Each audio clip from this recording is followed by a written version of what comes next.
Mes chers amis, bien le bonjour et bienvenue sur ma chaîne YouTube dédiée aux débutants du monde de la caravaning.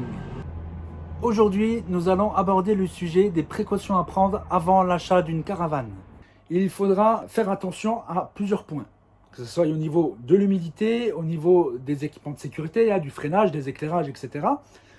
Donc les points sensibles vraiment à contrôler, je dirais, c'est dans chaque extrémité de la caravane. Au niveau du coffre, là derrière on a une roue de secours, on a beaucoup de joints. Avec le temps, ça a tendance à se dessécher, à craquer et l'eau peut s'infiltrer par là. On peut avoir également aussi une prise d'humidité au niveau du sol. Si la caravane a été stationnée plusieurs années et qu'elle n'a pas bougé de cet endroit, l'herbe a poussé, l'humidité est restée finalement en dessous, emprisonnée, et ça a fini par pourrir le plancher.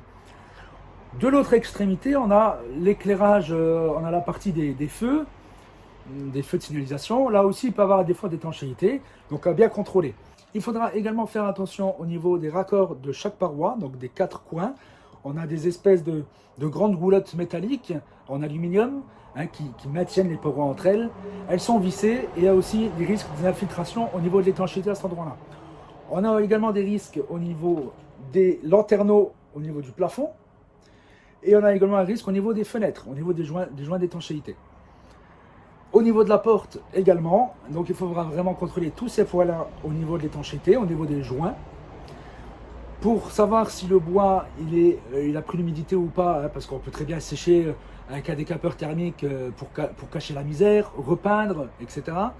Vous tapez simplement sur le bois à différents endroits, et si vous entendez une différence de tonalité, c'est qu'à cet endroit-là, le bois il est plus creux, donc il a été attaqué.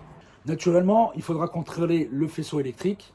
Donc là, c'est simple, vous branchez votre prise 7 broches ou 13 broches sur votre véhicule. Et puis, vous faites marcher les clignotants, les feux stop, etc. si tout fonctionne. Il faudra contrôler les équipements intérieurs. On a donc un convertisseur 230 volts vers 12 volts pour faire fonctionner tout ce qui est robinetterie, donc pompe à eau, éclairage des plafonniers. Ça fonctionne également en 12 volts.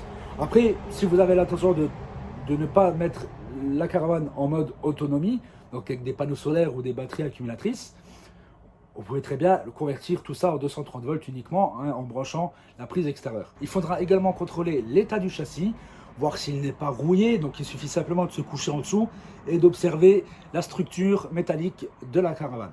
Donc il faudra contrôler également le système de freinage, donc c'est simplement des mâchoires qui viennent se plaquer contre le moyeu. Donc vous tirez le frein à main, vous poussez la caravane, vous voyez si elle avance ou pas. Et on a également un câble qui vient, donc ça c'est pour les caravanes auto-freinées. On a un câble qui vient donc s'agripper au niveau de la boule d'attelage, au niveau du col de cygne. Et lors de gros freinages ou d'un décrochage carrément de la caravane, ce câble il va se tendre et ça va actionner le freinage de la caravane en urgence. Donc il faudra contrôler en tirant sur ce câble que les freins se bloquent quand le câble est sous tension. Également aussi appuyer à l'extérieur de la carrosserie, principalement sur le bas ou même sur la partie haute. Vous appuyez sur la carrosserie extérieure et vous voyez si à un moment donné, si la carrosserie elle s'enfonce, c'est que là à l'intérieur il y a des espèces de, il y a des tasseaux et des planches de bois à l'intérieur. Elles sont pourries, elles ont dû prendre l'eau ou l'humidité et donc du coup ça vous fait une zone très creuse. Donc il faudra aussi contrôler l'extérieur. Ne pas hésiter d'appuyer sur la carrosserie pour voir s'il y a des endroits où c'est mou. Il faudra également contrôler l'état des pneus, bien entendu, sachant que des pneus de caravane, vu qu'elles ne roulent pas tous les 5 minutes, elles sont souvent immobiles, les pneus ont tendance à se déformer dû au poids qui écrase les pneus pendant plusieurs mois en immobilisation. Donc simplement faire un test, on verra bien si la caravane sautille, si on sent des petits mouvements, des tremblements, là c'est que les pneus ils sont déformés. De toute façon, vous le voyez à l'âge du pneu. Sur un pneu, il y a la date. Sur tous les pneus, il y a toujours une date de fabrication. Je vous la montre, c'est entouré ici. Ça représente donc la semaine, le nombre de semaines, puis l'année des pneus. Les pneus, s'ils datent de plus de 3 ans, il faudra impérativement demander au vendeur de les changer. Parce que le caoutchouc, il aura mal vieilli du fait que le pneu n'a pas été usé. Il aura mal vieilli, il sera craquelant et il y aura un risque de surchauffe et d'éclatement lors de longs trajets. Donc il faut absolument, si vous faites de la route pour aller chercher une caravane, il faudra absolument que le vendeur ait des pneus neufs sur la caravane. Enfin, quand je dis neuf, c'est qu'il les a changés vraiment dans les mois qui précèdent. J'espère avoir fait le tour sur le sujet. Si vous avez des questions, n'hésitez pas à le mettre dans les commentaires. Je me ferai un plaisir d'y répondre. En attendant, je vous souhaite une excellente journée. Ciao les amis.